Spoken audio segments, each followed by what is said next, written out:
What happens when new media comes on the scene and begins to compete with the media that is in place at the time? Remember, we talked about a medium as the technology and the uses to which folks put it. And we noted that during particular historical periods, there are dominant media. So on the one hand, the dominant media has to fight back. How does it do that? Does it do that by retrenching, by building walls, by shoring itself up? There's an adage that is particularly appropriate here: change or die. It's a little bit like the dinosaurs or evolution. It's probably the case that there's only so much time in the day. It's probably the case there's only so much money to go around. It's probably the case there's only so much attention that people can pay. And the problem is that the new challenges the old by threatening to suck up time, attention, resources. When you look out over the history of media, one of the things that you notice, especially in America, is that monopoly has been the case.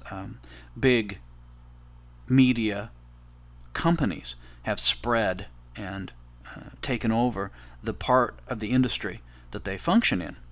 This feature has been exacerbated in the new media age by political forces. It just happens that at the same time that digital communication has been on the rise, deregulation and consolidation have also been on the rise, so that we see fewer content providers in some ways vying for a larger share of the market by buying up pieces across market segments.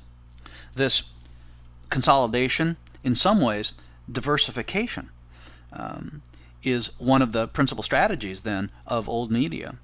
By buying up across segments, they can protect themselves from losses in one segment by picking up gains in another segment. However, this threatens new media in some ways because it threatens to fold new media practices into the old, thereby negating the differences between old media and new media.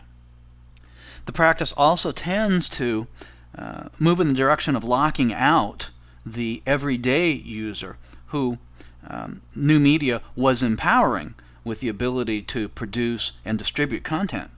As old media diversifies and consolidates and takes over across media segments, they raise the bar for users who would make available user-created content by professionalizing the environment in which those folks have to function, thereby changing the possibility, limiting the possibility that real change in media will take place.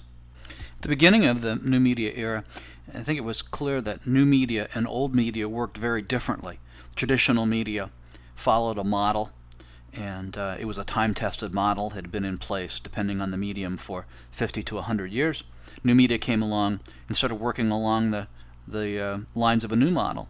However, as new media matures and as it diffuses into the environment, we begin to see the differences between the way they work to come together, to coalesce, to become less distinct.